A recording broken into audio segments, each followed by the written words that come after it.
Romney falsely claims that the Obama campaign wants to take away early voting rights for servicemen and women.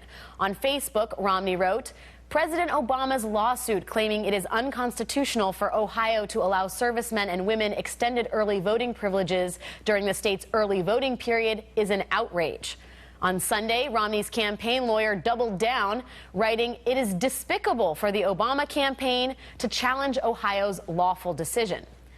The truth is that President Obama wants to restore early voting rights for all Ohioans, a right that nearly a third of them took advantage of in the last presidential election. But in case Mitt Romney forgot, here's the president's real record on military concerns.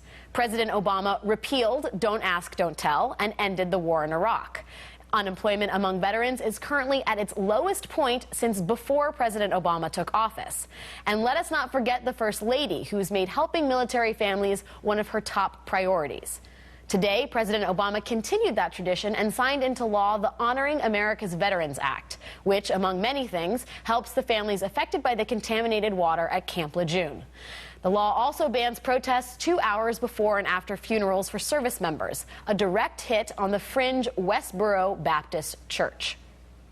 The graves of our veterans are hallowed ground, and obviously we all defend our Constitution and the First Amendment and free speech, but we also believe that when men and women die in the service of their country and are laid to rest, it should be done with the utmost honor and respect. Joining me now, Iraq war veteran and former Pennsylvania Congressman Patrick Murphy. Patrick, great to see you. Thanks for having me on, Alex. Congressman, you told reporters today that Romney lives in a bizarro world. What is the actual truth behind this lawsuit in Ohio? Well, it's really amazing, Alex. I mean, they have no shame on the other side. I mean, here you have a coordinated effort to suppress millions of Americans' right to vote, including in Ohio, my home state of Pennsylvania, Florida, etc.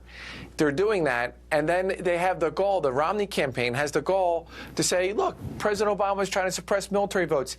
He's doing nothing but trying to get everyone to vote, including the 913,000 veterans in Ohio. Well, and the other thing that John Solta of VoteVets.org points out that the law in Ohio only covers those actively serving in the military, which means the law would actually restrict voting for more than 900,000 veterans. The irony there is so thick you can probably slice it. That's right. You're talking about National Guard members, you're talking about reservists, and veterans, those who served in Iraq, Afghanistan, Vietnam, Korea, World War II, or not in war at all. I mean, it's really remarkable that Mitt Romney is trying to suppress over 900,000 veterans' vote in Ohio. Here in Pennsylvania, Alex, by the way, if you're a veteran from the Iraq or Afghanistan war, you come back and get a government-issued identification card from the VA, that is not enough to prove your citizenship, to prove the right to vote in Pennsylvania. That's how restrictive it is now because the Republicans took over in our state capital.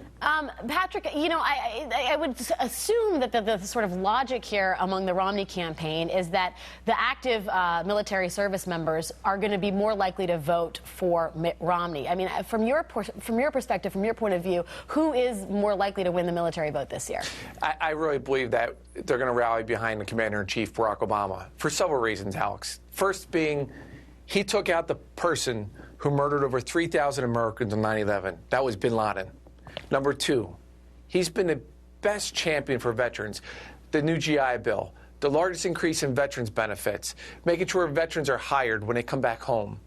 And third, Barack and Michelle Obama, basically they understand the sacrifices that military families make and how the level of stress is. I mean, you look at right now, every day an active duty soldier commits suicide.